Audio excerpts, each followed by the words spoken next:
तेरा सेवा स्वीकारो प्रभु, मने मोती नामे वाच खाड़ो प्रभु, चखाड़ो प्रभु।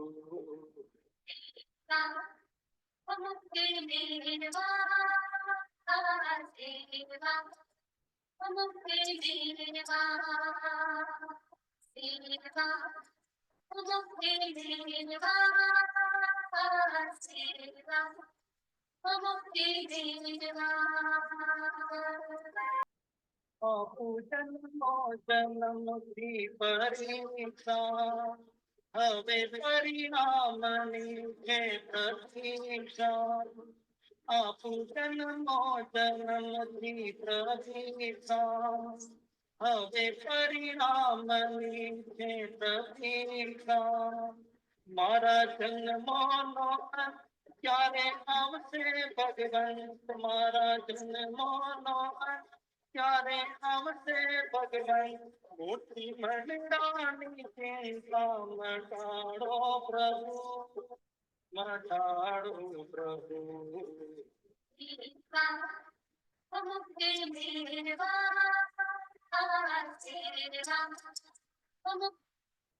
परम पावन परम आराध्य प्रातः स्मरणीय आचार्य श्री महाश्रमण जी के चरणों में शत शत नमन करते हुए हम आज का सत्र शुरू कर रहे हैं। त्रिपदी वंदना। वंदे अरहं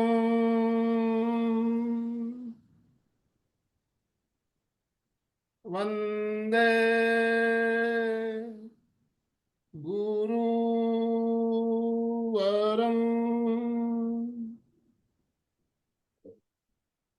वंदे सत्यं।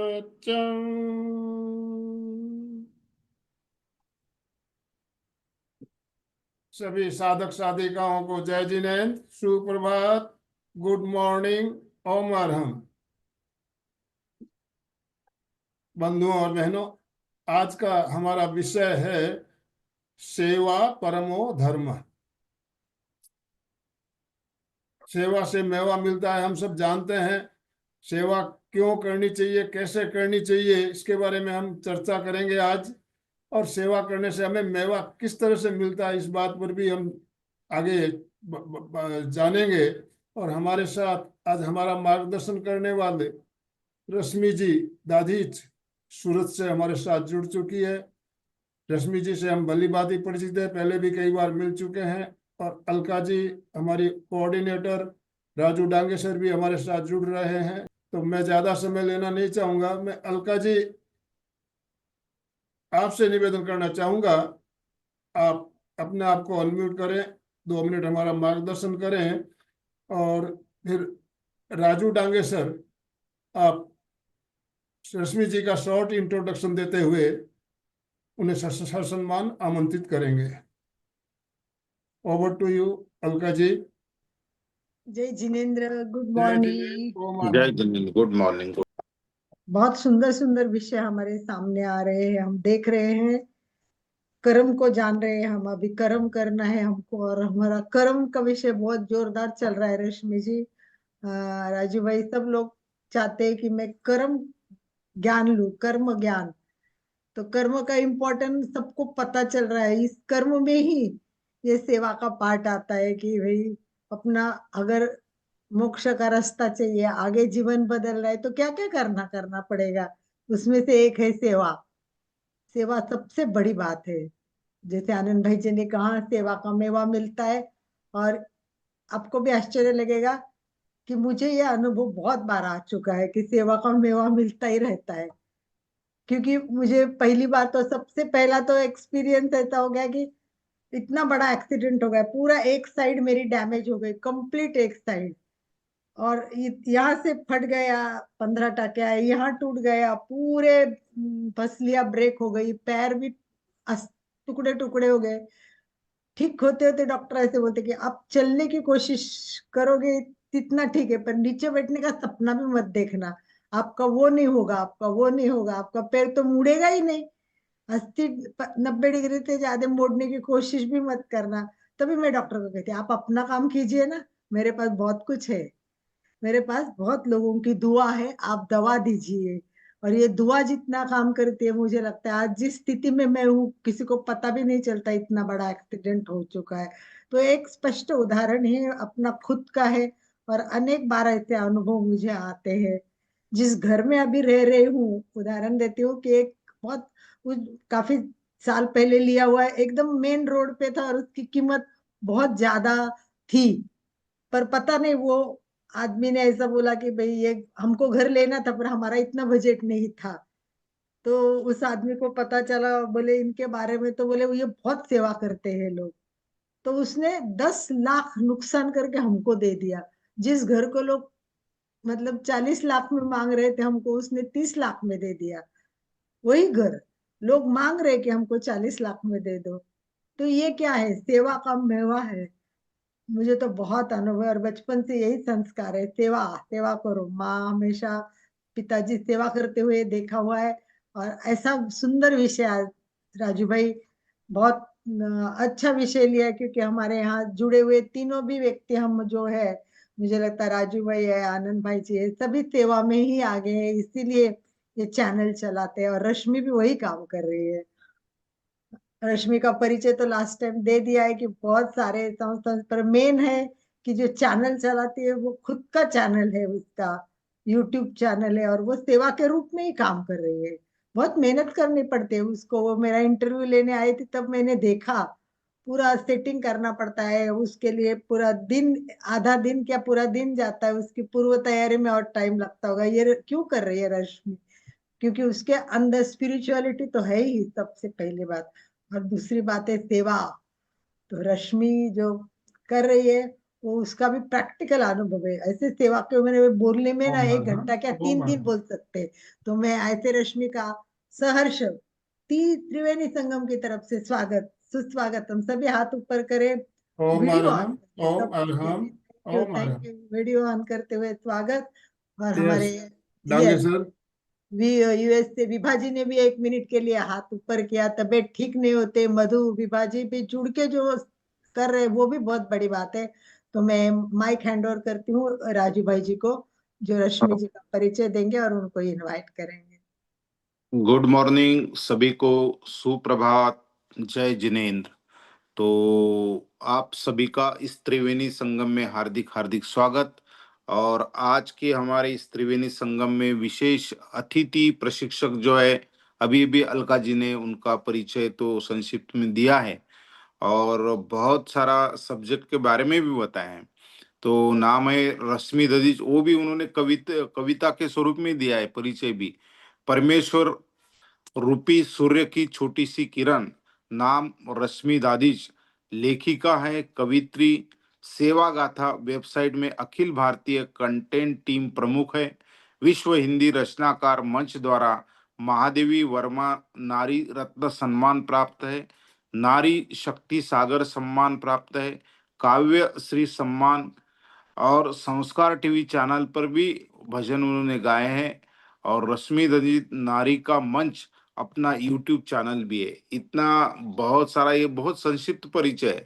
उनका परिचय तो अभी भी अलका जी ने बताया, वो भी बहुत है, दिन भर हम बता सकते हैं, क्योंकि सेवा परमो धर्म जो करता है उनके अंदर सेवा में से हमें सामर्थ्य आता है। और वो अपने रश्मि जी में सब बातें डेफिनेटली है, क्योंकि जो सेवा करता है उसे ही इस विषय का ख्याल आता है, अन्य लोगों को ख्याल नहीं आता। तो निश्चित रूप से हम कुछ सेवा के बारे में आज सुनना चाहते हैं। रश्मि जी का इस त्रिवेणी संगम में मैं तहे दिल से पुनश्च स्वागत करता हूँ और सभी को रिक्वेस्ट करता हूँ कि ताली बजा के उनका हार्दिक हार्दिक स्वागत करेंगे।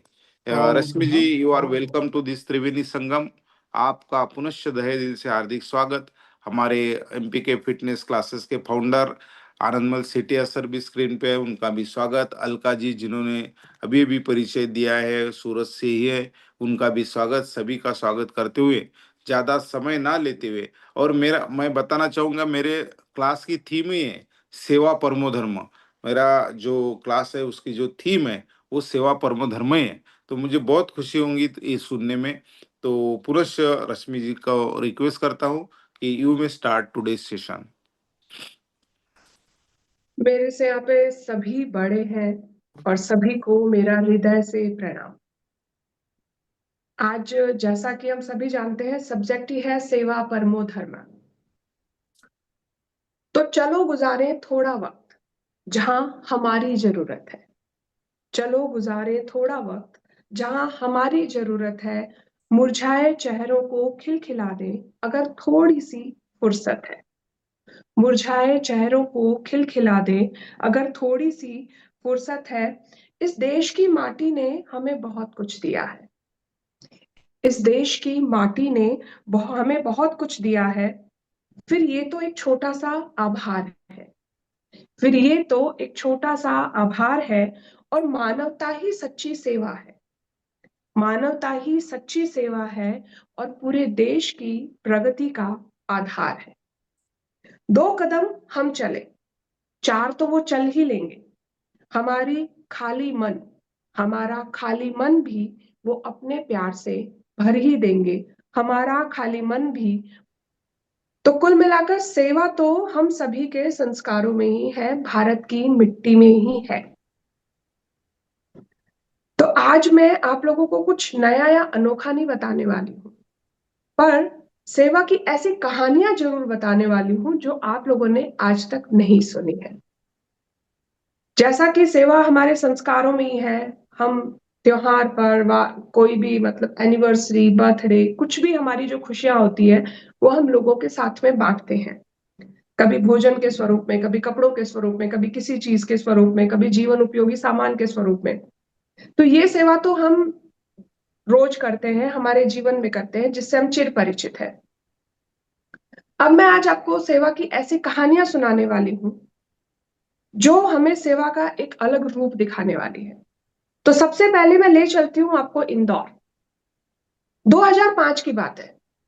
इंदौर में 2005 में बहुत बुरी तरह से पानी का प्रलय आया, बाढ़ आई। और वहां पर 17 वर्ष का एक संघ का स्वयंसेवक, उसका नाम था मनोज चौहान। झुग्गी बस्तियों में जब पानी चला गया, सारी बस्तियों की झोपड़ियों में जब पानी घुसने लगा, तो उसने अपने मित्रों को इकट्ठा किया और मित्रों को इकट्ठा करके कहा कि हमें खाली कनस्तर लेकर, ट्यूब लेकर और लकड़ी के लट्ठे लेकर कि हमें इन बच्चों को बचाना है जो घर में फंसे हुए। और वो अपने कार्य में लग गया। कम से कम 2 से 4 घंटे वो उन बच्चों को बचाने में लग गया उस पानी के अंदर। तब उसके कानों में एक आवाज आती है कि मनोज, तुम्हारे हृदय के वॉल खराब हैं, तुम पानी से दूर रहना, तुम्हारे फेफड़े में पानी भर जाएगा। परंतु उसके भीतर जो ईश्वर की प्रेरणा थी वो इतनी तेज थी कि वो इस बात को बिल्कुल अनसुना कर गया। धीरे धीरे वो आवाज बिल्कुल मंदम हो गई। वो अपना कार्य करता रहा और उसने 18 बच्चों की जान बचाई, 18 लोगों की जान बचाई।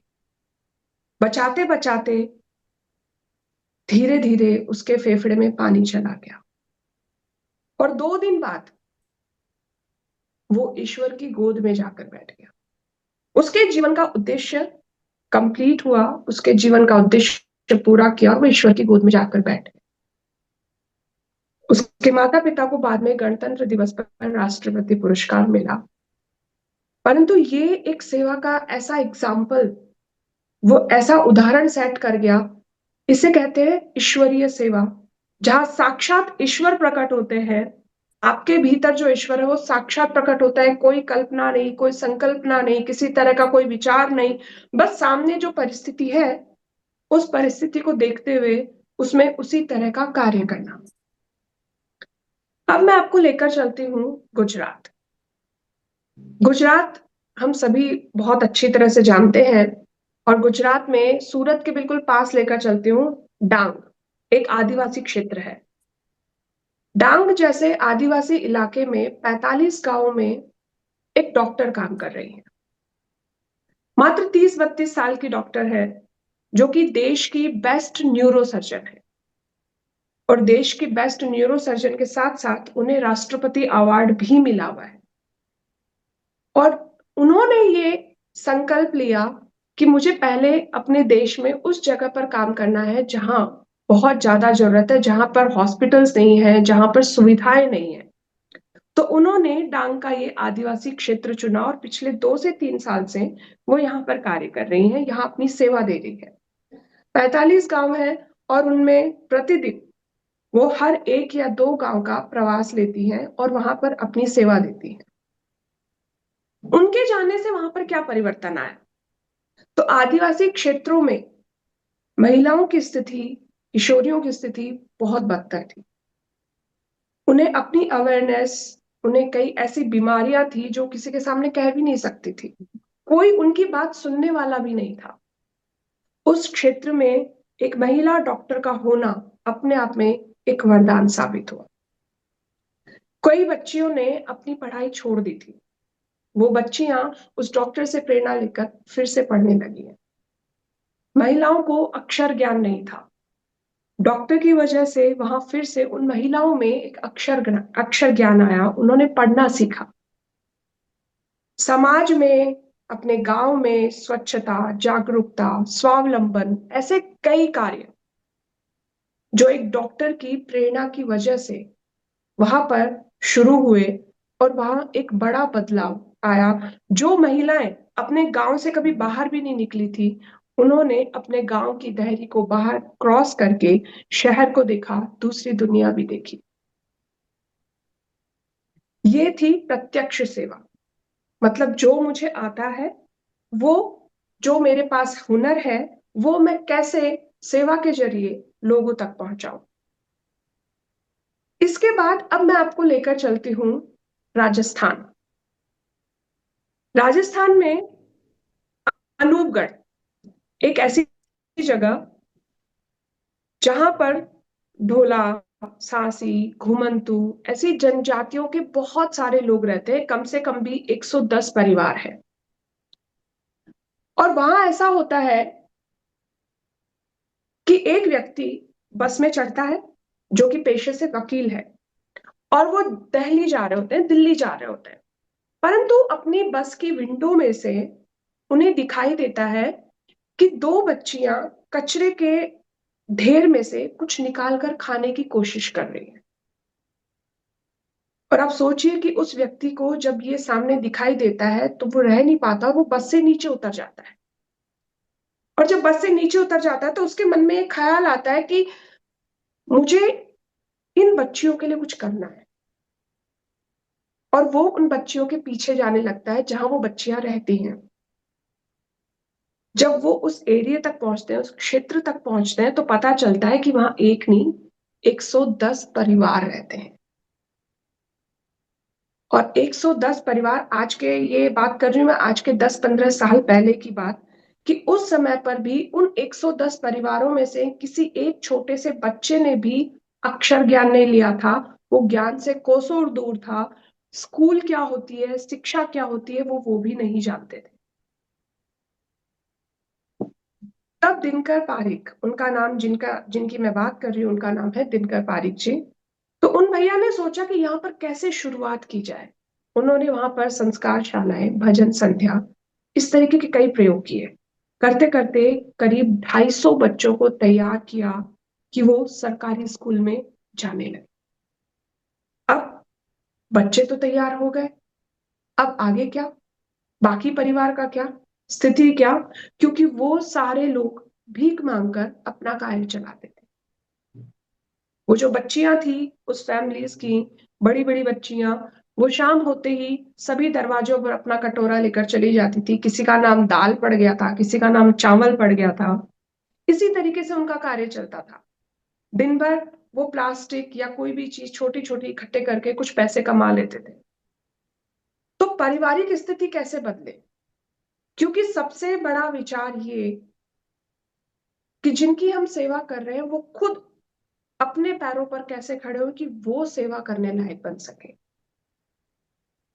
तब वहां पर सिलाई केंद्र खोले गए, मेहंदी प्रशिक्षण केंद्र खोले, पार्लर का कार्य सिखाने वाले केंद्र खोले गए। इस तरीके से करते करते उस बस्ती में कई तरह के प्रयोग किए, तो महिलाएं काम पर जुट गई। जो बच्चियां घरों में जा जाकर कटोरा लेकर कभी दाल, कभी चावल, कभी बासी रोटी मांगने जाती थी, वो बच्चियां बड़े स्वाभिमान के साथ अब त्योहारों पर उन्हीं घरों में जाती है मेहंदी के कोण लेकर, और उन्हें बहुत वेलकम के साथ उन्हें घर में इनवाइट किया जाता है, उन्हें गिफ्ट दिया जाता है, क्योंकि उस बस्ती के लिए भी वो उतनी ही स्वाभिमान की बात है कि आज वही बच्चियां जो कभी हाथ पसारे खड़ी थी, आज वही बच्चियां आपको कुछ देने आई। महिलाओं ने सिलाई सीखी और उन्होंने थैले और ऐसे ध्वजाएं, कई तरह के काम करने शुरू किए, और उन परिवार की एक सम्मानजनक स्थिति धीरे धीरे लौटने लगी। तो वहीं पुरुषों के लिए क्या? तो पुरुषों के लिए भी कई इसी तरीके के प्रशिक्षण प्रयोग किए गए वहां पर, और इसके साथ ही उन्हें ठेले दिए गए। तो कमाल की बात यह हुई कि कुछ लोगों ने उनमें से एक ठेले से पूरी एक दुकान खड़ी कर ली।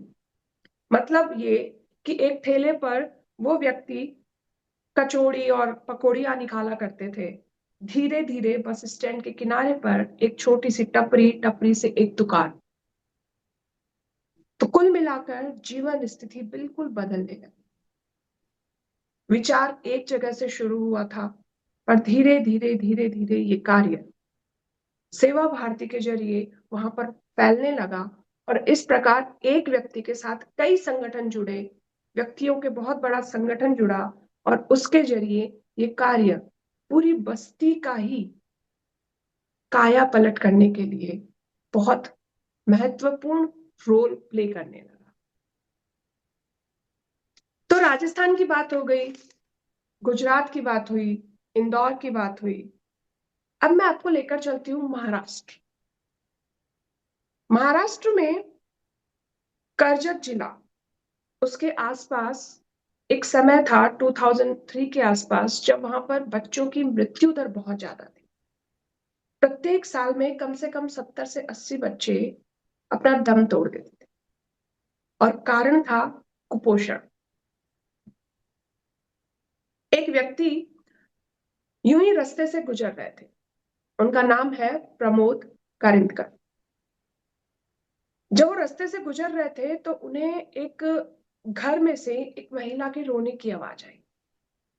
तो उन्होंने गेट खटखटाया और भीतर देखा, तो महिला की गोद में एक छोटा सा बच्चा था, और वो महिला उस बच्चे को देखकर, उस बच्चे को लेकर रो रही थी। उसकी चिंता उस बच्चे के प्रति थी, क्योंकि वो 2.5 साल का बच्चा था, परंतु उसकी स्थिति मात्र, उसका वजन जो था वो मात्र 6 किलो का था। तो उसकी स्थिति देखकर, क्योंकि वो कभी भी जा सकता था, ये सामने दिखाई दे रहा था, और उसी बच्चे के लिए वो महिला रो रही थी, वो माँ रो रही थी। जब ये स्थिति प्रमोद भैया ने देखी तो उनको चैन नहीं पड़ा, वो वहां से निकल गए, अपनी पत्नी को जाकर पूरा हाल सुनाया, और धीरे धीरे वो खबर भी उन तक पहुंच गई कि वो बच्चा अब नहीं बचा। उस समय पर ये दोनों पति पत्नी सोचते हैं कि हम कुछ भी करें, लेकिन अगर हमने हमारे देश के भविष्य को ही नहीं बचाया तो हम क्या कर रहे हैं। और दोनों ने तय किया कि हम हमारे आसपास, इस जिले के आसपास, इन गांवों के आसपास, इन बस्तियों के आसपास जितने भी बच्चे हैं, पहले उन्हें चिन्हित करेंगे कि ऐसे कौन से बच्चे हैं जो कुपोषण का शिकार है, और क्यों यहाँ पर इतना कुपोषण है, इसको हम ठीक कैसे कर सकते हैं। तो उन्होंने 2 महीने से लेकर 5 वर्ष तक के बच्चों को चिन्हित किया। करीब 700 बच्चे उन्हें नजर आए। 700 बच्चों की नियमित जांच होने लगी, चिकित्सकीय जांच होने लगी, उनकी स्वच्छता, उनकी साफ सफाई का ध्यान रखा जाने लगा। उनकी पत्नी और वो खुद बस्तियों में जाते, उन बच्चों में अवेयरनेस, उनके पूरे परिवार में अवेयरनेस करते। धीरे धीरे जो वहां पर गर्भवती महिलाएं थी उनकी तरफ भी ध्यान दिया जाने लगा, और बच्चों और गर्भवती महिलाओं को पूरा पौष्टिक आहार मिले, उसके पैकेट्स बने। और ऐसा एक नहीं, कई सालों तक ये कार्य चला। तब 2008 में जाकर जो बच्चे प्रत्येक साल 70-80 मृत्यु तक पहुंच जाते थे, उन बच्चों की संख्या किसी न किसी बीमारी की वजह से मात्र 2 और 3 तक रह गई। तो इस प्रकार महाराष्ट्र के कर्जत जिले के आसपास सभी बच्चों को कुपोषण से बचाया गया। और ये कहानी है शबरी सेवा समिति की। अब इसके बाद और आगे चलते हैं।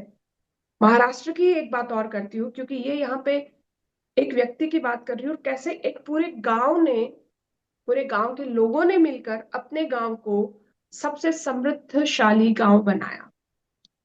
तो बात करते हैं महाराष्ट्र के बारीपाड़ा गांव की। जंगल उसके चारों तरफ थे, लेकिन जंगल कट रहे थे। वहां पर लोगों के लिए व्यवसाय नहीं था। लोग धीरे धीरे दिसंबर तक आते आते उस क्षेत्र का पानी भी सूख जाता था। लोग उस गांव से पलायन करने लग गए। उस समय पर एक व्यक्ति ग्रेजुएट करके उस गांव में पहली बार आता है, और नाम है चैतराम जी। एक डॉक्टर की सहायता से वो उस गांव का पूरा जायजा लेते हैं। अपने ही गांव, उनका खुद का गांव था वो। और उन्हें लगता है कि मुझे कहीं बाहर नहीं, मैं एक अच्छा शिक्षक बन सकता हूँ। उनके पास बहुत सारे जॉब के ऑफर्स थे, क्योंकि उस समय पर, मैं बात कर रही हूँ बहुत पहले की, मतलब हम कह सकते हैं कि 90 से 98 के आसपास, या 90 उससे भी पहले की बात है ये। तो उस समय पर ग्रेजुएशन करने के बहुत सारे फायदे थे और लोगों को आराम से जॉब मिल जाती थी। लेकिन उन्होंने निश्चय किया कि मुझे, मेरा जितनी भी मेरी ऊर्जा है, मेरा जितना भी ज्ञान है, मुझे मेरे गांव में देना है, मेरे गांव को डेवलप करना है। और उन्होंने गांव वालों को जगाना शुरू किया कि आप ये जो जंगल काट रहे हो, इसे काटना बंद करो। वहां पर चारों तरफ सरकार का वन विभाग था, उसकी सहायता ली गई। और गांव वाले अब तक उन लकड़ियों को काट रहे थे, वही गांव वालों को सतर्क किया गया कि अब लकड़ियां नहीं कटेगी। वे रात रात भर निगरानी करते थे उन लकड़ियों की कि यहाँ से लकड़ियां नहीं कटे। धीरे धीरे एक चैन बनने लगी। धीरे धीरे लोगों को प्रोत्साहित किया गया कि जब भी आपके यहाँ पर किसी बच्ची का बर्थ हो, किसी बेटे का बर्थ हो, कहीं पे कोई शादी हो, किसी की मृत्यु हो, उन सभी चीजों में आपको कैसे पेड़ लगाने हैं। धीरे धीरे ये बदलाव इतना बदल गया कि वो गांव चारों तरफ से वन संपदा से भर गया। जिस गांव में बूंद बूंद पानी की भी कमी थी, जो गांव पानी के लिए तरसता था, वो आज अपने चारों तरफ आसपास के 5 गांवों को पानी दे रहा है। उन गांव वासियों ने उस क्षेत्र में कई डैम बनाए खुद की मेहनत से, पेड़ लगाए, डैम बनाए, गांव का विकास किया। ये पूरा कार्य वो गांव खुद कर रहा है, वो गांव के लोग खुद कर रहे हैं। धीरे धीरे वो गांव एक आइडियल विलेज बना और वहां पर कई अनुसंधान केंद्र भी लगे। और उस वन की चारों तरफ की इतनी, उसमें ऐसी औषधियां, ऐसी सब्जियां हुई कि वहां पर एक मेला लगने लगा उन औषधियों को बनाने का। क्योंकि वो गांव एक आदिवासी एरिया के उसमें था, तो सारे लोगों को पता थी कि उन औषधियों का, उन संपदाओं का, उन जड़ी बूटियों का कैसे उपयोग किया जाता है। तो हर वर्ष वहां पर एक मेला भी लगने लगा, जिसमें बड़े बड़े विदेशी सैलानी लोग आने लगे। इस प्रकार एक छोटे से गांव ने, जो कि बिल्कुल विनाश के कगार पर था, वो आज बिल्कुल समृद्धि के कगार पर है। और समृद्धि नहीं, अपने आसपास सारे गांवों को वो प्रेरणा दे रहा है कि एक गांव कैसा था और कैसा बन सकता है, और किस प्रकार हमारा पर्यावरण हमें कितनी सहायता देता है कि एक वन संपदा अगर हम ठीक कर लेते हैं तो पशु पक्षी आने लगते हैं। जब वन संपदा ठीक होती है तो ऑटोमेटिकली पानी आने लगता है, उस जमीन पर ठहरने लगता है। जब पानी ठहरने लगता है तो करोड़ों एकड़ जो बंजर जमीन थी, वो खेती के लायक होने लगती है। और जब खेती के लायक होने लगती है तो कैसे वहां पर कृषि होकर वे लोग जो गांव से पलायन कर रहे थे वो स्वावलंबन करते हुए, वे आत्मनिर्भर बनते हुए खुद अपनी रोटी अपने खेत से, अपनी जमीन से कमाने लगते। और इस प्रकार वहां पर महिलाओं का, शिक्षा का, फिर सभी तरह के विकास होने प्रारंभ हो गए। तो ये कहानी थी पूरे एक छोटे से गांव की। अब फिर से मैं आपको लेकर आती हूँ गुजरात में। गुजरात में महसाणा हम सभी जानते हैं। महसाणा में एक दंपति है, जयंती भाई और अरुणाबेन।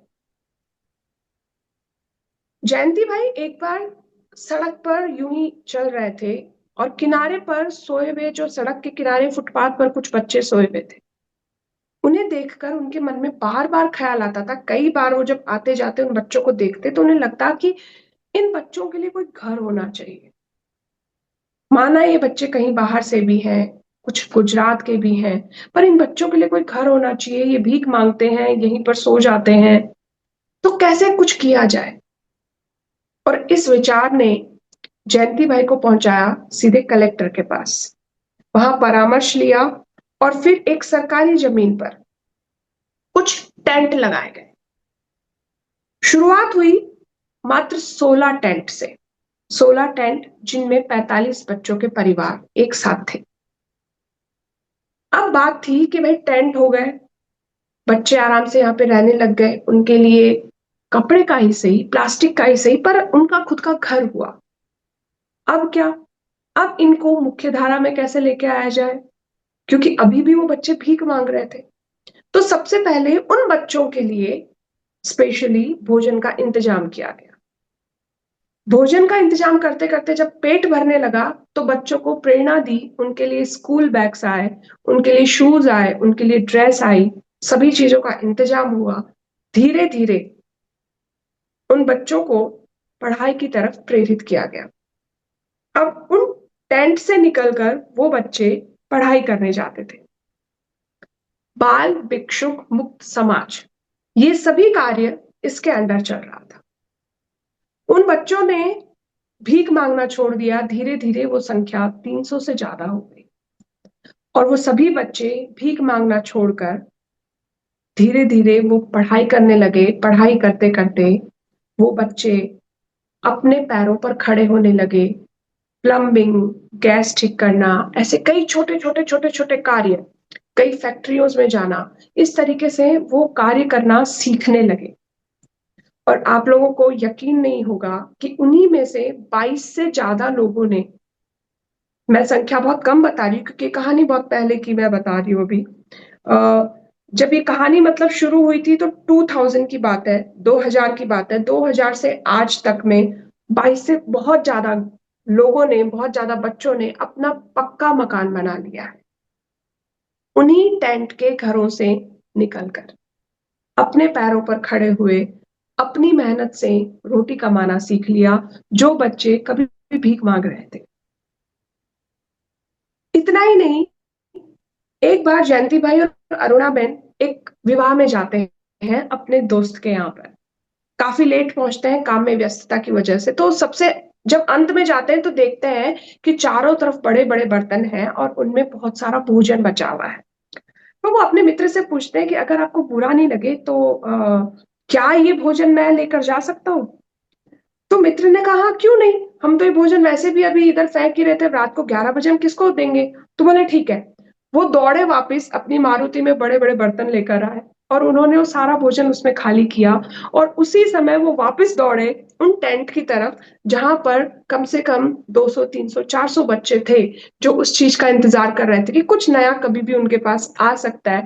तो वहां सबके बर्तन निकले और वो भोजन जो था वो सबकी थाली में गया। ये देखकर वहां का जो कैटरिंग वाला था, जो वहां काम कर रहा था, उसको लगा कि कितनी अच्छी बात है। तो उसने बोला क्या हम ऐसा कर सकते हैं, हमारे पास तो ऐसे बहुत सारे कॉन्टेक्ट्स हैं। ये विचार एक अक्षय रथ को लेकर आया। अक्षय रथ महसाना में और महसाना के आसपास आज एक ऐसी ऐसा रथ बन गया है, ऐसा कार्य हो गया है कि वो ऐसे कैटरिंग, ऐसे होटल्स, ऐसे लोगों से कांटेक्ट करता है, लोग उन्हें फोन करते हैं, अक्षरथ की गाड़ी वहां जाती है, विद इन 2 आवर्स जो भोजन होता है वो सीधे सीधे उन जरूरतमंद लोगों तक पहुंच जाता है। तो एक कार्य से कई कार्य शुरू हो सकते हैं, ये उसका एक छोटा सा एग्जाम्पल है। और किस प्रकार भीख मांगने वाले बच्चे अपने स्वाभिमान, अपने पैरों पर खड़े हो सकते हैं, ये कहानियां इन सारी चीजों को बताती है। और अब इसके अंत में मैं एक ऐसी कहानी आप लोगों को अभी सुना रही हूं। मैं बात कर रही हूं स्वर्गीय श्री गणेश जी बापट की, दामोदर गणेश बापट इनका पूरा नाम है। 2018 में इन्हें पद्मश्री अवार्ड मिला था। और जब छत्तीसगढ़ के चांपा जिले में एक भारतीय कुष्ठ निवारक संघ, जो कि कात्रे गुरुजी ने शुरू किया था, कात्रे गुरुजी के खुद के कुष्ठ रोग था, लेकिन फिर भी वो उस संघ को चला रहे थे, उस आश्रम को चला रहे थे। वहां पर कुष्ठ रोगियों का इलाज होता है, वहां पर कुष्ठ रोगियों के लिए जो भी अच्छा हो सके उनके लिए, और अगर वो ठीक हो जाते तो वो अपने घर चले जाते हैं। भारतीय कुष्ठ निवारक संघ एक ऐसा आश्रम है, उसे अभी तक कात्रे गुरुजी चला रहे थे। कात्रे गुरुजी का जब उनकी अवस्था बिल्कुल ऐसी हो गई कि उनके बस की नहीं रही वो चीजें, तब श्री दामोदर गणेश बापट जी वहां पर पहुंचते हैं और वो पूरी व्यवस्था अपने हाथ में लेते हैं। उनके कुष्ठ रोग नहीं था, लेकिन उन्हें किसी तरह की कोई घृणा भी नहीं थी। समाज में अक्सर हमने कुष्ठ रोगियों के प्रति देखा है कि लोगों की घृणा होती है, क्योंकि उसके प्रति अवेयरनेस नहीं है।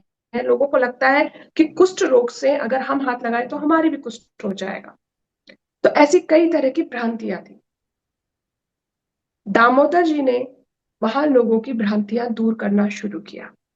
धीरे धीरे उन्होंने देखा कि ये लोग तन से तो अस्वस्थ हैं, पर मन से भी अस्वस्थ होते जा रहे हैं। वे सभी लोग समाज को अपने लिए एक बोझ मानने लगे कि ये समाज में हम एक बोझ हैं और हमारी जिंदगी बिल्कुल व्यर्थ है। ये भाव उन्हें ना मन से ठीक होने दे रहा था और ना तन से ठीक होने दे रहा था। श्री दामोदर जी ने इस बात को बहुत अच्छे से समझ लिया था। तब उन्होंने सोचा कि कुछ ऐसा करना चाहिए कि इस तन और मन दोनों में एक आत्मनिर्भरता जागे, एक स्वाभिमान जागे। इन्हें लगे कि हम समाज के लिए व्यर्थ नहीं है, हम भी अर्थ खोज सकते हैं। आश्रम के पास बहुत बड़ी भूमि थी, तो उन्होंने सभी को प्रेरणा दी कि यहाँ पर हम सब्जियां उगानी चाहिए। वे कुष्ठ रोगी उस आश्रम के आसपास सब्जियां उगाने लगे, दरी बनाने लगे, रस्सियां बनाने लगे, चौक बनाने लगे, इस प्रकार का छोटा छोटा कार्य करने लगे। धीरे धीरे उनका मनोबल इतना बढ़ा कि उन्होंने 65 एकड़ भूमि में खेती आरंभ करना शुरू किया, बागवानी करना शुरू किया। आश्रम स्वयं कमाने लगा, अपना खर्चा खुद निकालने लगा, और इतना ही नहीं, समाज में अपना योगदान करने लगा। और वो कुष्ठ रोगी अपने आप को बहुत महत्वपूर्ण समझने लगे, जो अपने आप को कभी महत्वहीन समझ रहे थे। तो ये भी एक अनोखी प्रकार की सेवा थी, और इसी सेवा के लिए श्री दामोदर गणेश जी बापट को 2018 में पद्मश्री अवार्ड मिला। ये सभी कहानियां आप लोगों को लग रहा होगा कि मुझे कैसे पता। तो अब हम मेन बात पर आते हैं। सेवा गाथा दुनिया में एक ऐसी वेबसाइट है जहां पर राष्ट्रीय स्वयंसेवक संघ के स्वयंसेवक भाई और बहनें जो कार्य करते हैं, उन्हें कलमबद्ध किया जाता है पूरे प्रमाण और पूरे सबूतों के साथ। मैं भी सेवा गाथा की एक छोटी सी राइटर हूं, और इसीलिए मुझे भी इन कहानियों के विषय में पता है। तो जैसा मैंने सबसे पहली जो सेवा गाथा कहानी आपको बताई थी मनोज की, वो कहानी आती है सेवा दूत के कॉलम में। जैसा अभी कोरोना का समय था, अभी वायनाड में हमारे 2 स्वयंसेवकों ने अपनी जान दी, कई लोगों की जान बचाकर। वायनाड में जब बादल फटा, चट्टानें ऊपर से गिरी, बहुत सारे घर धंसने लगे, तो 2 स्वयंसेवक, उनमें से युवा स्वयंसेवक ऐसे थे जिन्होंने वहां पर सेवा दी और दोनों की जान गई, दोनों प्रकृति में विलीन हो गए। तो इस प्रकार के जितने भी कार्य, जब भी कोई देश में विपत्ति आती है, तो जो सेवा कार्य चलते हैं उन्हें सेवा दूत के कॉलम में रखा जाता है। दूसरी कहानी आती है एक बड़े परिवर्तन की। तो मैंने आपको जितनी भी यहाँ पे कहानियां सुनाई, जैसे अनूपगढ़ की जो राजस्थान की कहानी थी, वो कार्य शुरू हुआ था 2003 में, और आज वहां पर कंप्यूटर लैब भी है, आज वहां पर लाइब्रेरी भी है। एक बहुत बड़ा परिवर्तन है। मैंने आपको सुनाई महाराष्ट्र के शबरी सेवा समिति की, तो वहां पर भी एक बहुत बड़ा परिवर्तन सामने आया, तब जाकर फल सामने आता है। तो ऐसे बहुत बड़े परिवर्तन, जैसे उस गांव का परिवर्तन था, बारीपाड़ा गांव का, ये सभी परिवर्तन की कहानियां जाती है सेवा गाथा के परिवर्तन कॉलम में, परिवर्तन यात्रा में। और जो अंत में हमने एक कहानी अभी सुनी थी श्री दामोदर गणेश जी बापट की, ये है समर्पित जीवन। तो जिन लोगों ने अपना पूरा जीवन देश को ही दे दिया, देश को ही समर्पित कर दिया, उनकी कहानियां जाती है इस समर्पित जीवन के कॉलम में।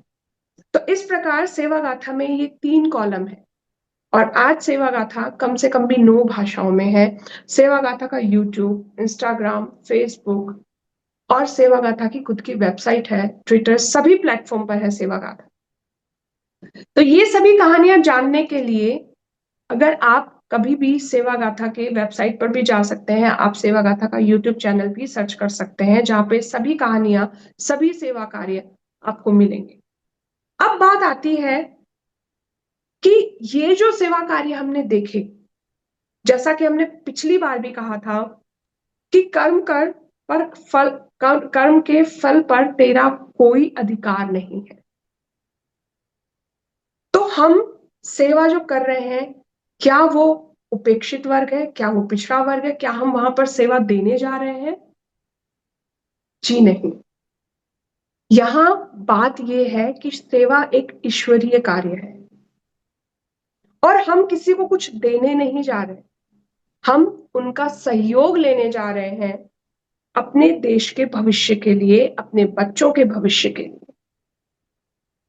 तो जब भी सेवा कार्य करने हम जाते हैं, तो भाव देने के नहीं, भाव लेने के ही है वहां पर, क्योंकि उन्हें हमारी जरूरत नहीं है।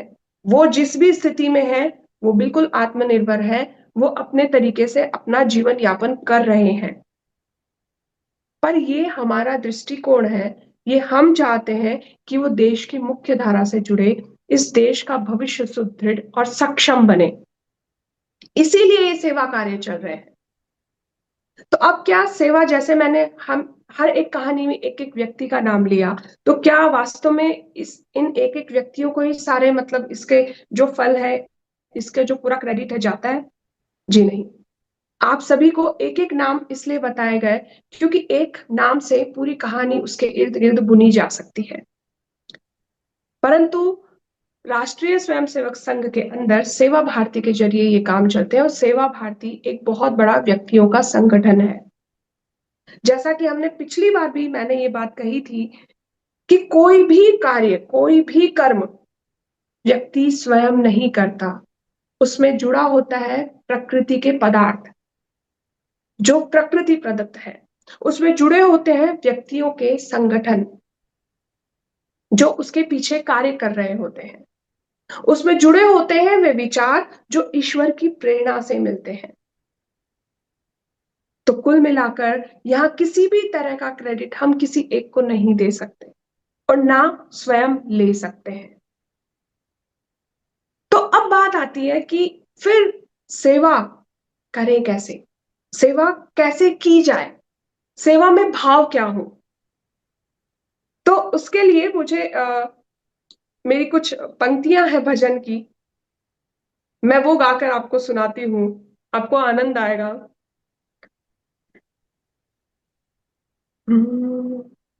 मैं क्या भेंट चढ़ाऊं तो है सांवरिया मैं क्या भोग लगाऊं तो है सांवरिया, सब तेरा ही तुझको अर्पण है। हाँ ये जीवन भी तुझको समर्पण है रे, मैं क्या भेंट चढ़ाऊं तो है सांवरिया, मैं क्या भोग लगाऊं तो है सांवरिया, सब तेरा ही तुझको अर्पण है। हाँ ये जीवन भी तुझको समर्पण है। सोने चांदी से तुझको कई तोले, हीरे मोती से महंगे वचन बोले।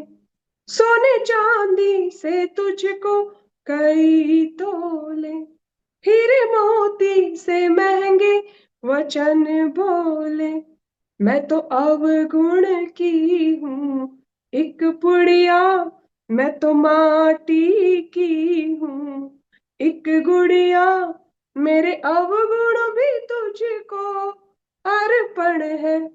हाँ ये माटी भी तुझको अर्पण है रे, मैं क्या भेंट चढ़ाऊं तो है सांवरिया, मैं क्या भोग लगाऊं तो है सांवरिया, ये जीवन भी तुझको अर्पण है। हाँ ये माटी भी तुझको समर्पण है। तो सेवा के भाव अगर इस गति से जाए तो वो सेवा का बंधन भी हमें नहीं लगेगा, क्योंकि ये पूर्ण रूप से ईश्वरीय कार्य है, ईश्वर के लिए है और ईश्वर को ही समर्पित है। इसी के साथ अब मैं आप लोगों से ये कहना चाहूंगी कि आप लोगों के कोई भी सवाल हो, आप लोगों की कोई भी इसके प्रति कोई जिज्ञासा हो, तो मैं जरूर उन प्रश्नों का उत्तर देना चाहती हूँ। मेरे ख्याल से मैंने सेवा के कई रूप, कई कहानियां आपको आपके सामने रखी और उनका उद्देश्य मात्र ये था कि हम सेवा तो सभी करते हैं, लेकिन सेवित सेवक कैसे बने इस बारे में भी हमें जरूर सोचना चाहिए। हमें ये जानना, जो हाथ अभी ले रहे हैं वो हाथ देने योग्य कैसे बने, हम इस पर भी विचार करें और उस गति से उस दिशा में भी अपना कार्य करें।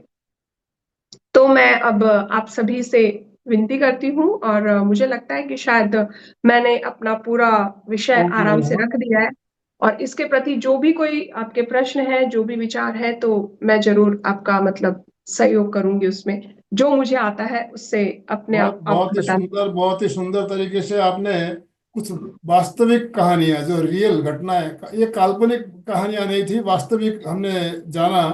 तो रश्मि जी, एक चीज जो मेरे दिमाग में आ रही है, हम समाज सेवा की बात करते हैं, हमारे घर में जो वृद्ध माता पिता होते हैं उनके बारे में जरा आप बताइए। उनके लिए आज जो युवा पीढ़ी है वो किस तरह से भ्रमित हो रही है, उसके बारे में थोड़ा मार्गदर्शन जरूरी है।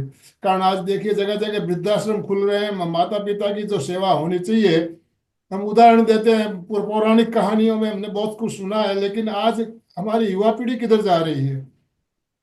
जी बिल्कुल, ये बिल्कुल सही बात है। जैसा कि मैंने पहले भी कहा था और मेरा ये मानना है कि भारतीय संस्कारों में ही सेवा है। हम सभी, सेवा का बीज हमारे भीतर है ही, परंतु समय की जो दिशा चल रही है, या ये कह लें कि समय की जो दशा चल रही है, उसके उसके इर्द गिर्द शायद युवा पीढ़ी इस चीज को थोड़ा समझने में पीछे हो रही है कि हम बाहर जाकर जो सेवा करें वो पहले घर से शुरू करनी चाहिए। पहले घर से ही किसी भी चीज की शुरुआत होती है। घर से शुरुआत किस तरीके से होती है, जैसा मेरा भी ये मानना है कि अगर मैं बाहर जाकर दूं तो सबसे पहले मेरे घर के जो हेल्पर्स हैं, पहले मुझे उनकी हेल्प करनी होगी। माता पिता साक्षात भगवान के स्वरूप में ही है, क्योंकि उन्होंने हमें जन्म दिया, उन्होंने हमें वो ज्ञान दिया, उन्होंने हमें इस जीवन का, इस व्यवहारिक जीवन का जीने का तरीका सिखाया। और एक समय ऐसा आता है कि उन्हें भी हमारी बहुत जरूरत रहती है, और उस समय पर हम इस बात का पूरा पूरा ध्यान रखें कि हम कैसे सामंजस्य बिठाएं, जो आज का वातावरण है वो भी, और जो उनकी नीड है, जो उनकी जरूरत है, उसमें भी हम कैसे सामंजस्य बिठाकर इस कार्य को आराम से कर सकते हैं। और मुझे ये भी यकीन है, हम कहते जरूर हैं कि युवा पीढ़ी इससे भटक रही है, लेकिन कई बार ऐसा भी देखा गया है, युवा पीढ़ी बहुत समझदार है और बहुत ही संवेदनशील भी है। इसीलिए युवा पीढ़ी अगर चाहे तो वो बहुत आसानी से सारे कार्य कर भी लेती है। ये एक अभी हमारे एक नियति बन गई है हमारी। पहले के समय पे ऐसा था कि बच्चा जब बड़ा होता था, बड़ा होने के बाद में वो घर पे ही ज्यादा समय व्यतीत करता था, लेकिन आज ऐसी अवस्थाएं हो गई है कि बच्चा 12th के बाद उसे बाहर जाना बिल्कुल मतलब कंपलसरी हो गया है उसके खुद के विकास के लिए। और माँ बाप खुद चाहते हैं कि वो बाहर जाए, वो अच्छा पढ़े लिखे, वो अच्छा करे, क्योंकि हर पेरेंट्स ये चाहता है कि उसका बच्चा बहुत अच्छा करे।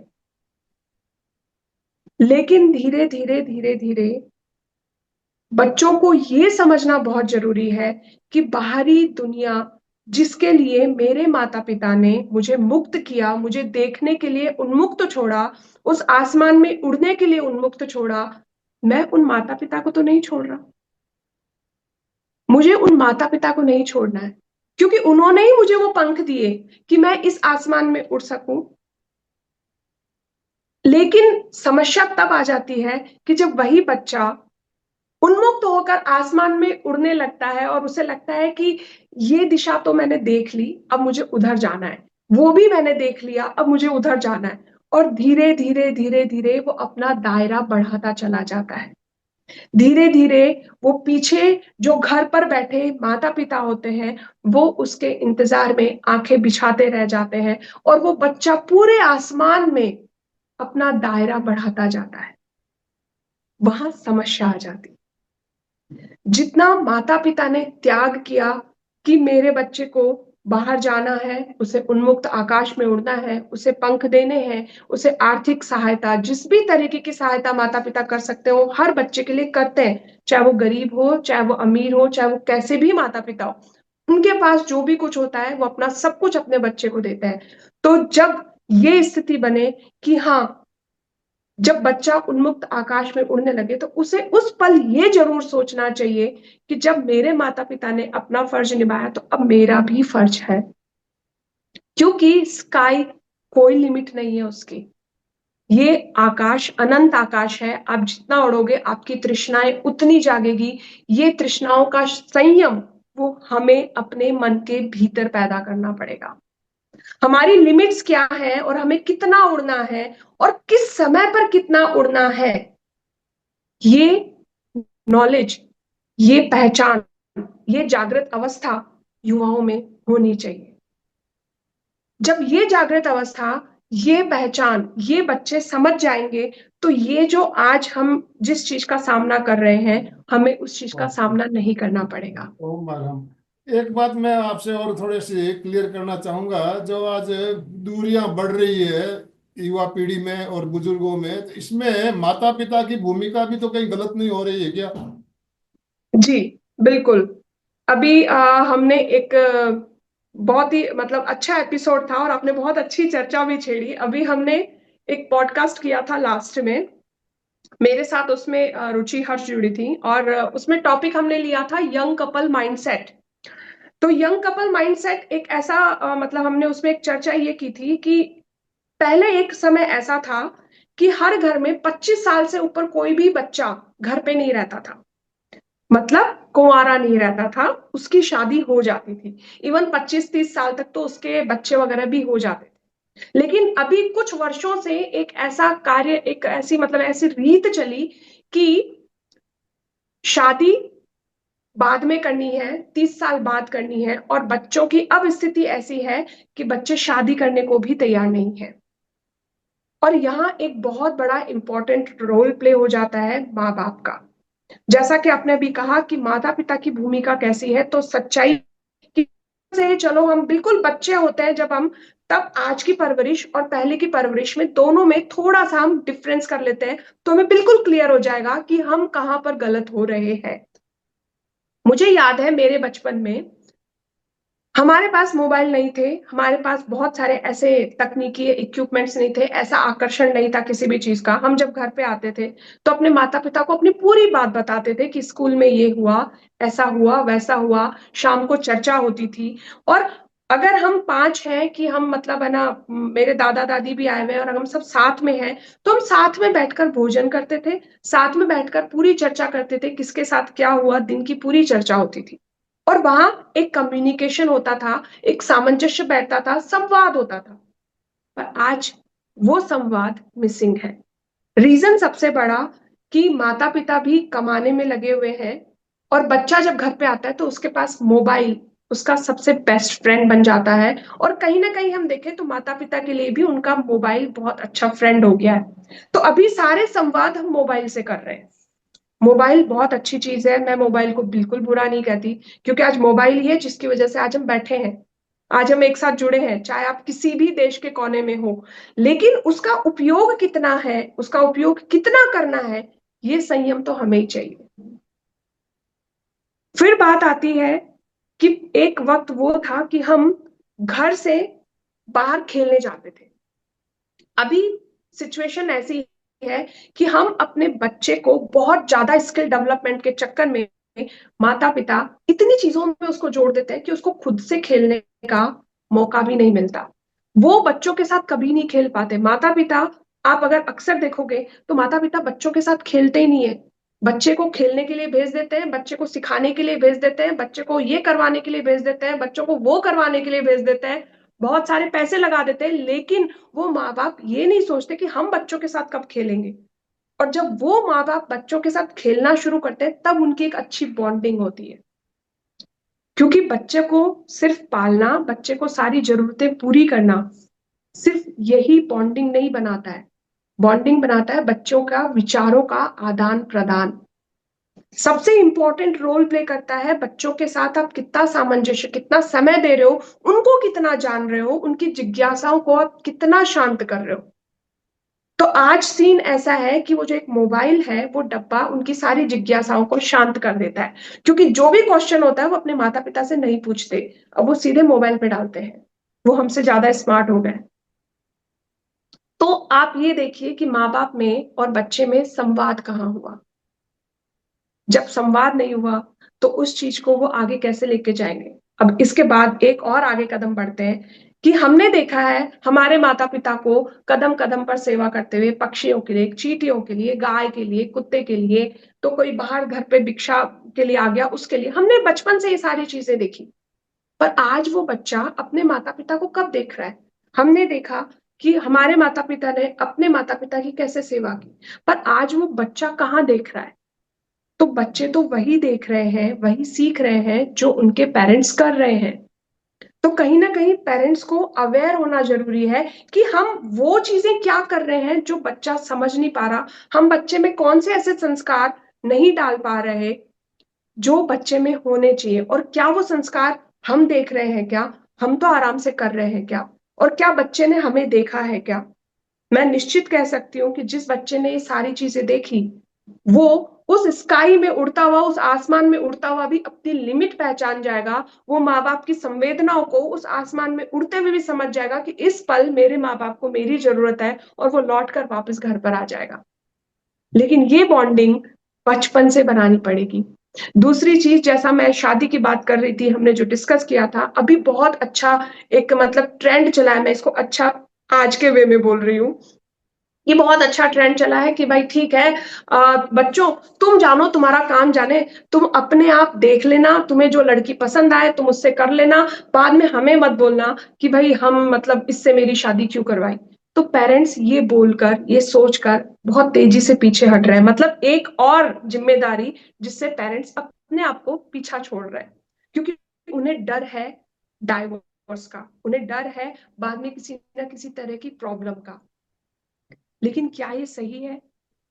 पेरेंट्स को हमेशा एक चीज जरूर सोचनी चाहिए कि जब बच्चा बचपन से उन्हें देखकर खाना सीखा, उन्हें देखकर चलना सीखा, उन्हें देखकर उसने सीखा कि मुझे क्या क्या काम करने हैं, उन्हें देखकर कपड़े पहनना, त्योहार, रसोई, घर, परिवार, जीवन का सारा व्यवहारिक जितना भी ज्ञान, इवन समाज में कैसे उठना बैठना, सब कुछ वो बच्चा अपने पेरेंट्स को देखकर सीख रहा है। तो उन्हीं माँ बाप को उसने बचपन से देखा भी है शादी के बंधन में। तो अगर आप वही माँ बाप उसे उस शादी के लिए भी गाइड नहीं करेंगे, वो पीछा छोड़ देंगे, तो मुझे बताइए कि वो बच्चा कहाँ जाएगा। फिर वो बच्चा अपना आसमान ढूंढेगा। फिर वो बच्चे को समझ आ जाता है कि हाँ ठीक है, पेरेंट्स की जितना काम था उन्होंने कर दिया, अब आगे का काम तो मुझे करना है। तो फिर वो बच्चा उन संवेदनाओं से कैसे जुड़ेगा। कहने का अर्थ बहुत क्लियर है। आज इस समाज में जहां हम रहते हैं, मैं ये नहीं कहती कि माता पिता दोनों का कमाना जरूरी नहीं है, बिल्कुल कमाना जरूरी है, क्योंकि जब हम थे तो हमारे हाथ में दुनिया नहीं थी, हमारी बहुत सारी इच्छाएं नहीं थी, हमें नहीं पता था कि कितने तरह के गेम आते हैं, कितनी तरह की चीजें आती है, हमें नहीं पता था। पर आज 1 साल का बच्चा जब मोबाइल में देख के बोलता है कि मुझे ये चाहिए, तो माँ बाप का दिल पसीज जाता है, और माँ बाप इसीलिए कमाना शुरू करते हैं कि मेरे बच्चे को हर चीज की कमी पूरी हो, वो जो चाहे मैं उसके सामने वो रख दूं। और इसीलिए हर पेरेंट्स, माँ और पिता दोनों कमाना शुरू करते हैं, और इसीलिए कि उनकी एक अच्छी एजुकेशन जाए, क्योंकि आज जो स्कूलों का खर्चा है वो पहले नहीं था। तो कंपैरिजन हम नहीं कर सकते, लेकिन हम कैसे सामंजस्य बिठा सकते हैं, इस चीज पर हमें जरूर विचार करना चाहिए। काम सभी करो, बहुत ही सुंदर। सारी चीजें करो, लेकिन उसके साथ साथ कुछ ऐसा समय निश्चित करो कि ये हमारा पारिवारिक समय है। हम कोई भी अच्छा कार्य, कोई भी सेवा का कार्य करने जाए, जैसे आज मैं जब भी मेरे को मौका मिला, मैं बच्चों को लेके गई उन बस्तियों में जहां वो बच्चे देख सकें कि अच्छा ये भी जीवन है, और हमें भी इतनी डिमांडें नहीं करनी चाहिए। इनके पास में कुछ नहीं है, वो फिर भी मस्त है, तो हम भी मस्त रह सकते हैं। बच्चों को ये सिखाना भी जरूरी है, हर इच्छा उनकी पूरी करनी जरूरी नहीं है। उन्हें भी जब हम बचपन से संयम, बचपन से कंट्रोल दिखाएंगे, बचपन से कंट्रोल सिखाएंगे, तभी वो उस स्काई में उड़ते हुए भी अपनी बॉर्डर को पहचान जाएंगे। तो मुझे लगता है कि शायद और मेरे को जो समझ बहुत आता है सुंदर, मैंने आराम से बहुत ही बताया। सुंदर तरीके से चर्चा का जो हमारा विषय था उसी के आधारित चर्चा भी चल रही है। तो एक बात तो ये निश्चित है कि जो दूरियां आज पीढ़ी के, दोनों पीढ़ी के बीच देखी जा रही है, इसमें केवल बच्चे ही जवाबदार नहीं है, माता पिता की भूमिका भी उसमें बहुत ज्यादा महत्वपूर्ण है। तो हम बिल्कुल अपनी निश्चित है। भूमिका को कैसे निभाएं। हमने बहुत सी कहानियां सुनी ऐसी, और हमने ऐसे भी देखते हैं बहुत से परिवार में ऐसे हैं जहाँ बच्चे सेवा करते भी हैं। तो ऐसी भी एक छोटी सी कोई कहानी अगर आपके पास हो तो आप जरूर सुनाइएगा, तो हमें अच्छा लगेगा। अभी अशोक जी ने हैंड राइज किया हुआ है। अशोक जी कुछ पूछना चाहते हैं आपसे। जी। जय जिनेन्द्र। आज की चर्चा बहुत ही अच्छी थी। उसमें मैं एक बात कहना चाहता हूँ, जैसे आनंदमल सर ने बोला वृद्धाश्रम, तो मेरी ऐसी इच्छा है कि अगर सब वृद्धाश्रम का नाम चेंज हो जाए, उसकी चित्त समाधि केंद्र हो जाए, तो उसका पूरा प्रारूप ही बदल जाएगा। जैसे गुजरात में बोलते हैं घरडा घर, मतलब बूढ़े हो गए उसको आश्रम में डाल दो। और अगर उस जगह का नाम चित्त समाधि होए, तो उसके मन में आएगा कि भाई मैं अभी समाधि मरण में जा रहा हूँ। और दूसरा, रश्मि जी और अपन जब जो सुन रहे हैं उनके बारे में एक गीतिका का पद्य गा रहा हूँ। ज्योति से ज्योत जलाते चलो, प्रेम की गंगा बहाते चलो, राह में आए जो दीन दुखी, सबको गले से लगाते चलो, प्रेम की गंगा बहाते चलो। यस, अलका जी अनम्यूट कीजिए अपने आप को। रश्मि जी, तुम सेवा कर रहे हो वो सचमुच वो बहुत बड़ी बात है, क्योंकि सेवा का एक अलग अपना एक मतलब सेवा नाम से एक अलग काम ही चलता है। मैंने कही मेरे मेरे में एक मुझे मालूम है, मेरे व्हाट्सएप पे एक आता है, मेरा उसका नाम नहीं मालूम है, परंतु उनके रोज सेवा के ऊपर इतने कोटेशंस आते हैं, इतने कोटेशंस आते हैं कि वो सेवा के लिए रोज पढ़ के भी प्रेरणा होती है कि हाँ एक आधा सेंटेंस इतना दिमाग में घूमता है दिन भर। हाँ हाँ, लगता है कि वाह कुछ करना जरूरी है। तो इस प्रकार प्रेरणा देने से क्या होता है, अपने जो कहानियां बताइए, लोगों की बातें बताइए, तो वस्तु स्थिति में और सही में भारत की संस्कृति यही है।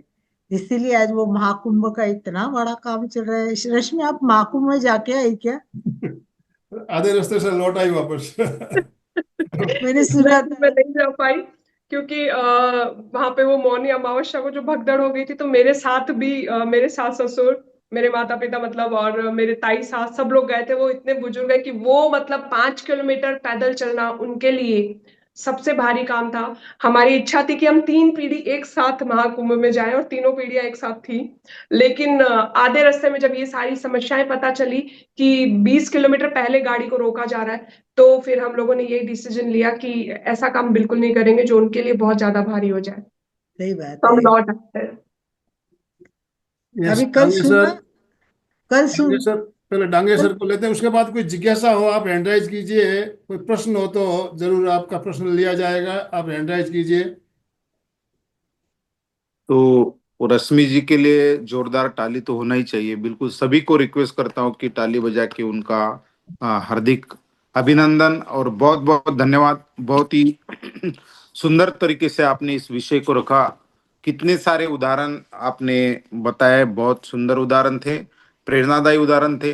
और दुनिया में जैसे बुरे लोग हैं वैसा अच्छे भी लोगों की संख्या ज्यादा है। तो बहुत सुंदर। और हमारे अमरावती शहर में भी ऐसा ही एक व्यक्तित्व है जो मैं सामाजिक गुरु उनको मानता हूँ।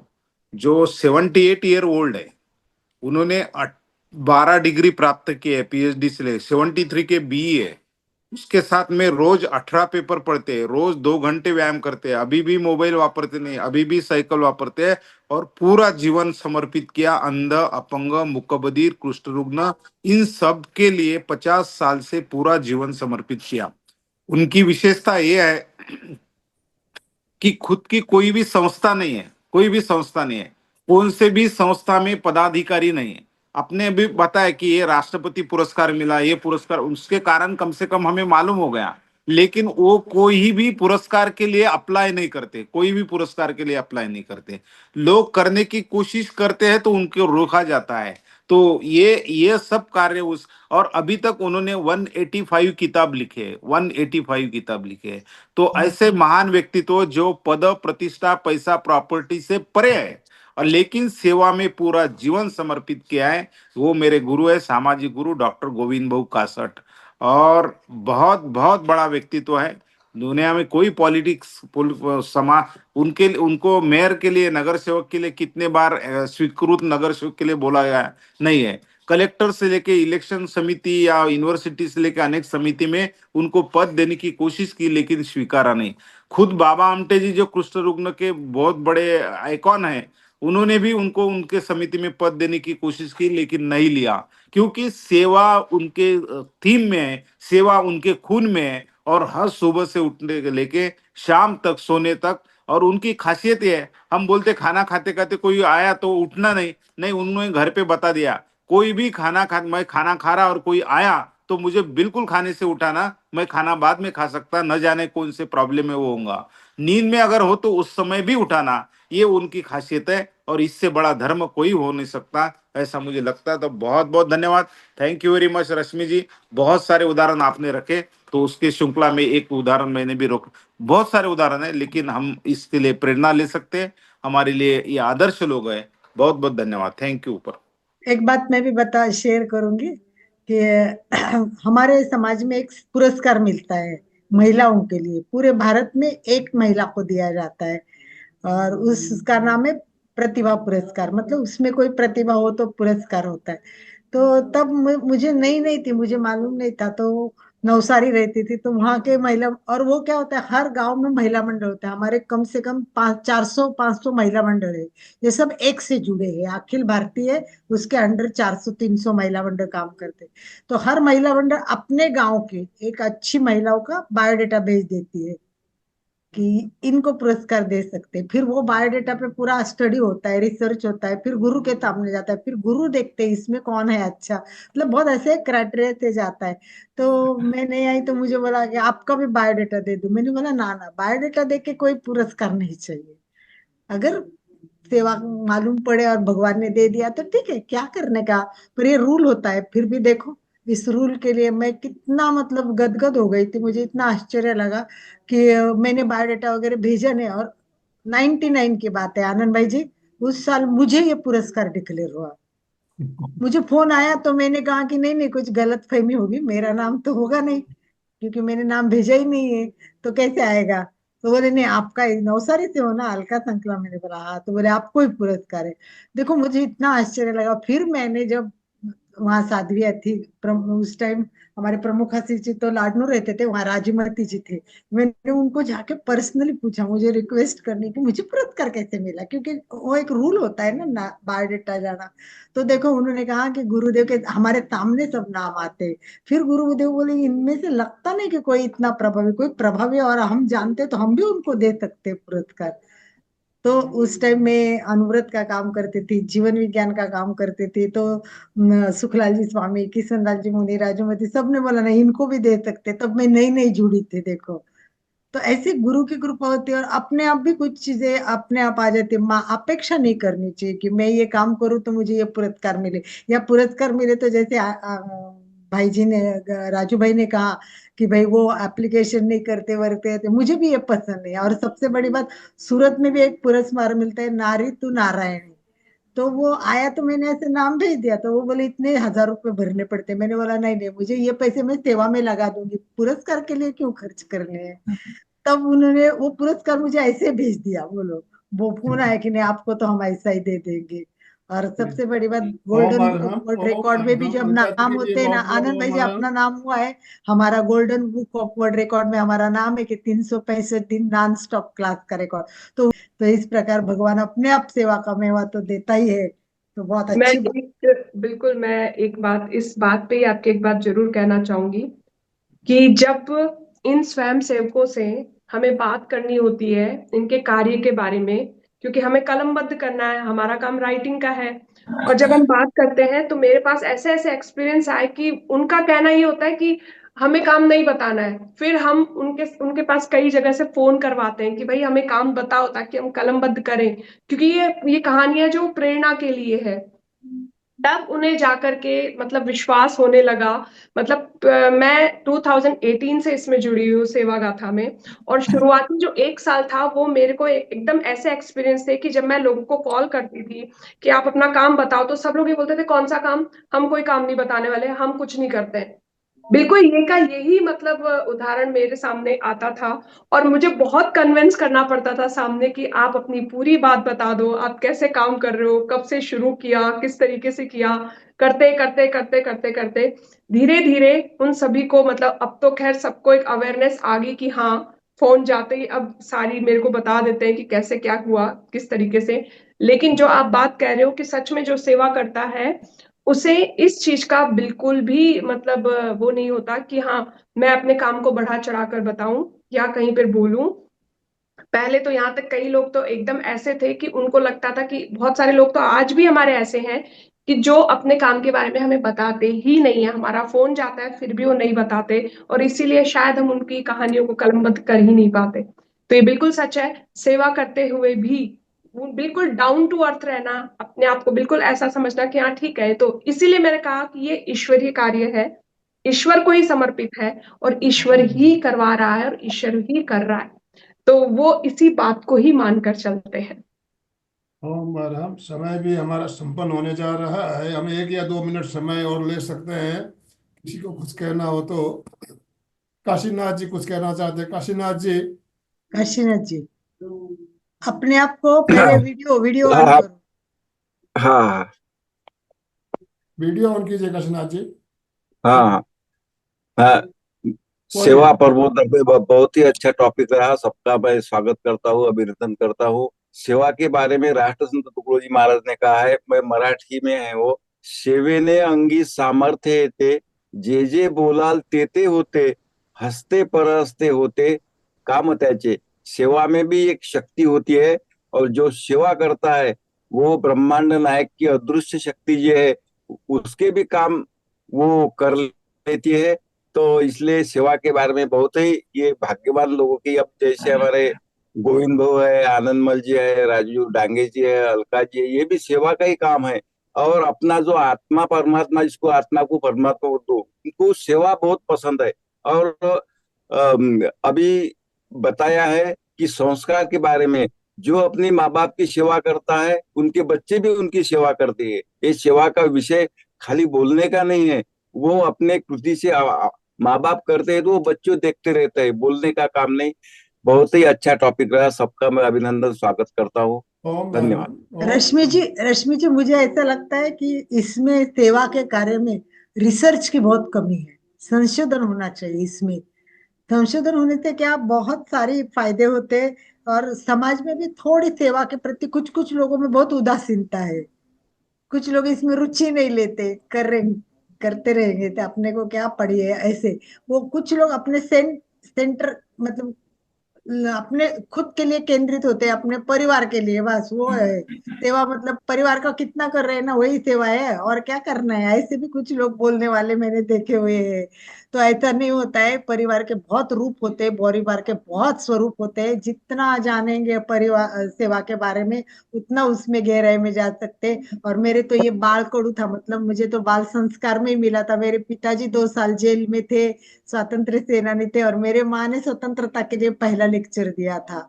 तो मेरे घर में तो ये पूरे संस्कार ही थे कि सेवा, सेवा का मतलब मैंने बचपन से जाना ही है। मतलब कुछ होता है ना, वही जो संस्कार होने चाहिए। नहीं तो बच्चों को पता ही नहीं होता है सेवा क्या है, क्योंकि उन्होंने माँ बाप से कभी देखा नहीं होता है, परिवार में कोई बराबर। करता नहीं, तो उन पे संस्कार कैसे आएंगे।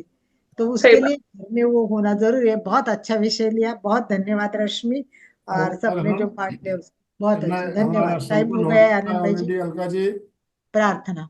प्रार्थना के साथ हम समापन करेंगे। दोनों हाथ जोड़ते हुए, रीढ़ की हड्डी गर्दन सीधी रखते हुए, आंखों को बिना दबाव दिए कोमलता से बंद रखते हुए, मेरे साथ साथ सभी मानसिक उच्चारण करें। मैं चैतन्यमय हूँ, मैं आनंदमय हूँ, आनंदमय हूँ, मैं मैं शक्तिमय हूँ। शक्तिमय मेरे भीतर हूँ, अनंत चैतन्य का, अनंत अनंत आनंद का, शक्ति, अनंत अनंत शक्ति का शक्ति का सागर सागर लहरा रहा लहरा है। रहा है। इसका इसका साक्षात्कार साक्षात्कार करना ही करना मेरे जीवन का परम परम लक्ष्य है। लक्ष्य है। हमारा आज का दिन मंगलमय हो, तो आनंदमय हो, शांतिमय हो। इन्हीं शुभ भावनाओं के साथ ओम ओम शांति शांति शांति। कृतज्ञोस्मि, हम हम सब सब गुरुदेव के गुरुदेव आभारी हैं। कृतज्ञोस्मि, हम सब सब गुरुदेव के आभारी क्या हैं। बारी है। बहुत बहुत धन्यवाद कृतज्ञोस्मि रश्मि हम जी, सब आपका तीनों गुरुदेव। संस्थाओं की तरफ से। अशोक जी स्लोगन के साथ समापन। जय जिनेन्द्र। जय जन। का एक साथ में उच्चारण करेंगे। फिटनेस का डोज, 1 घंटा घंटा रोज। हर रोज। फिटनेस का डोज, 1 घंटा घंटा हर रोज। हर हर रोज। रोज। फिटनेस का डोज, एक एक एक घंटा हर घंटा घंटा रोज। हर हर रोज। रोज।